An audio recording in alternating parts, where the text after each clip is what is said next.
Halfway through the State Paihia Classic, and two real colourful personalities. Mia Wayne-Brown of the far north deciding to go across stand-up. Alongside of him in the orange singlet is Blair Tuke, Olympic silver medalist. And while they are enjoying the sights, let's have a look at our race leader Trent Grimsey, 24 years of age, out of Cashmere in Queensland, the English Channel record holder. He won the Santa Surf in 2012 and he is a former Australian open water champion.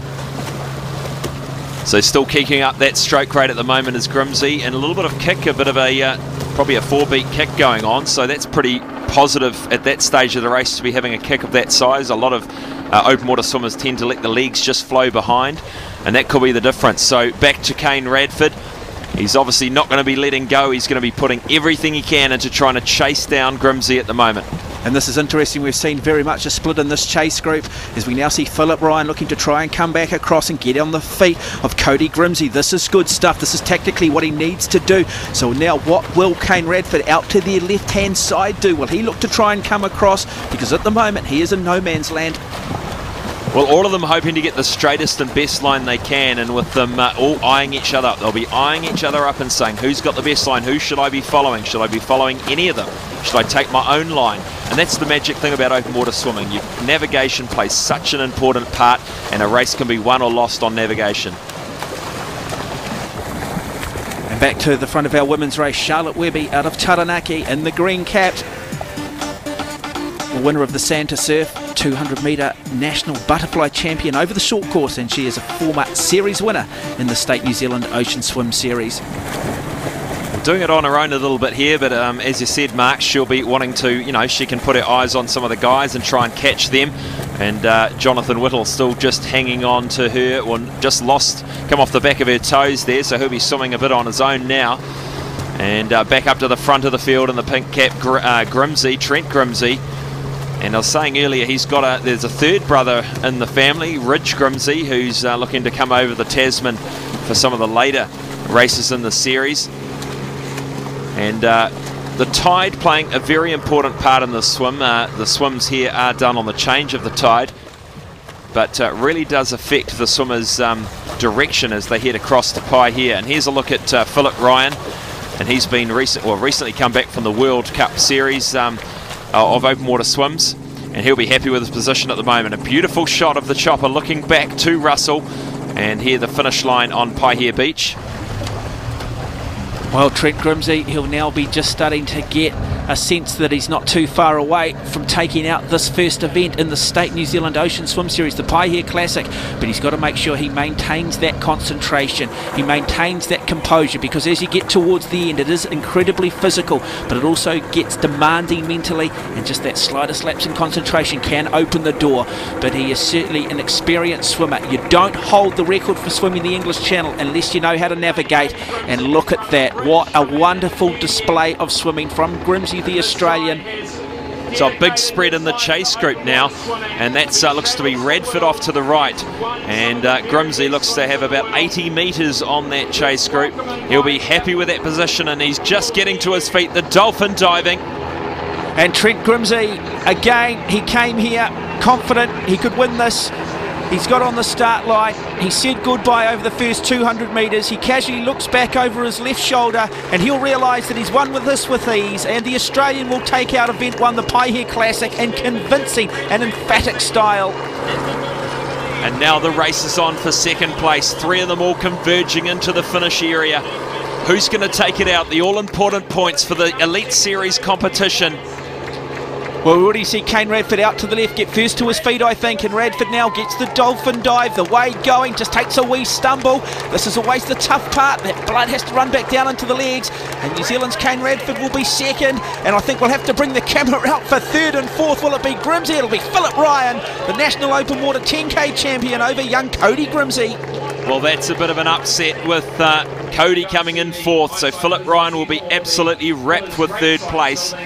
$20,000 up for first place in the series competition for the elite men and women, so some valuable points being gained today. Well, we talk about the ease in which Trent Grimsey did this, but we now need to bestow the accolades upon this wonderful swimmer out of Taranaki, because Charlotte Webby has sent a message to the rest of the elite competitors. I'm here, I'm the real deal, I want the overall series, and I'll kick it off with a win in the first event. Paihia Classic, the Queen, Webby. And Mike will get a few words. Well, not looking too elated at the moment, but I'm sure it'll sink in and say that's a great job done by Webby. And that's Jonathan Whittle, swum almost together all the way. And so he'll be pleased with his 5th or 6th place in the men's field. And here is the 2nd and 3rd in the ladies' field. It is Courtney Carson in the red cap, just coming off the top of her head, racing there, Kirsty Wunnan. And Courtney Carson has just tripped on the sand. Well, I'm not sure she's struggling to get up here, Mark. Yeah, I'm not sure she's tripped there, Scott. I actually think it's just complete and utter exhaustion. That is a courageous, what a gutsy swim from her. A real star of the future. Oh, great swim.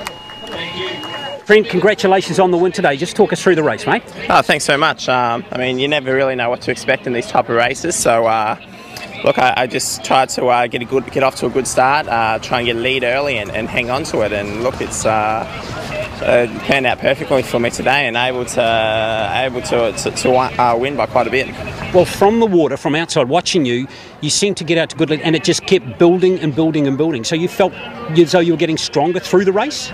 Yeah, I think I did. The first couple of hundred, like honestly, I haven't raced in a wetsuit since last year. So first couple of hundred was trying to get used to the wetsuit, trying to get my stroke and my rhythm right. But after that, yeah, I just started to feel pretty good. And as the race went on, I started to feel better and better. Well, Charlotte, firstly, congratulations on the win. Are you? You said before the race that you weren't at your best form. You're building. How did you feel through the swim today? I'm glad with the win. A win's a win.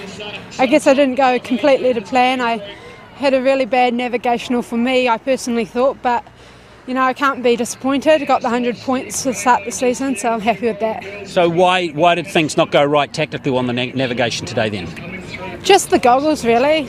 For some reason they fogged up and I couldn't get them to defog while I was swimming, so I had to stop a bit.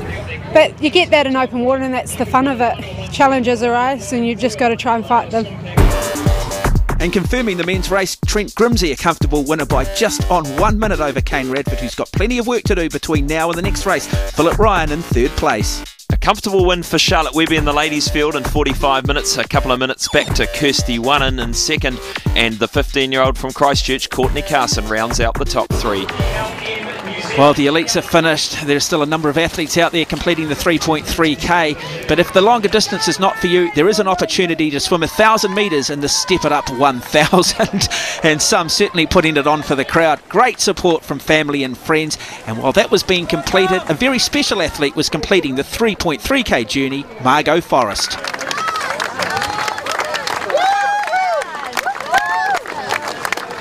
Describe how you became an ocean swimmer. Okay, so 5 years ago I lost my leg, and then I really enjoyed the water, and I found it easy to be in the water compared to getting around on land, and I got joined a squad and then set some goals, and some of those was to do the ocean swims. Now, how difficult, how challenging is it swimming with just the one leg?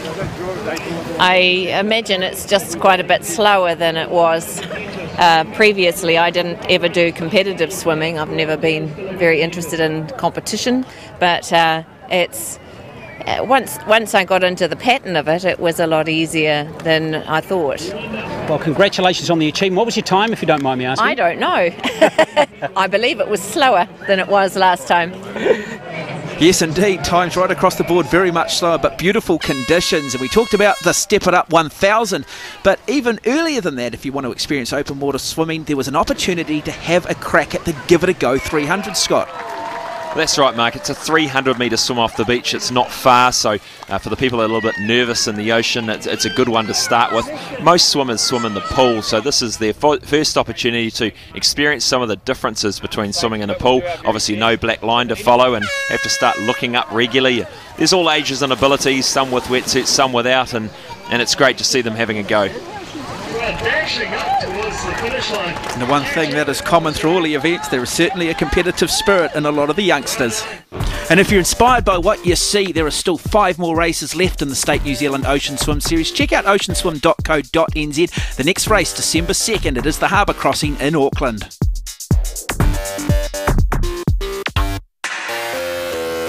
The event also provides an opportunity for the kids to learn about safety in the open water with Surf Lifesaving New Zealand before they do take part in their own little 200-metre event known as the State Ocean Kids. And the bonus this year, Mark, is the winners of the age groups will become part of the Jetstar Super Swim squad. Well, it's been another magnificent day in Paihia for the round 1 of the State New Zealand Ocean Swim Series. We look forward to having your company December 2nd for the harbour crossing.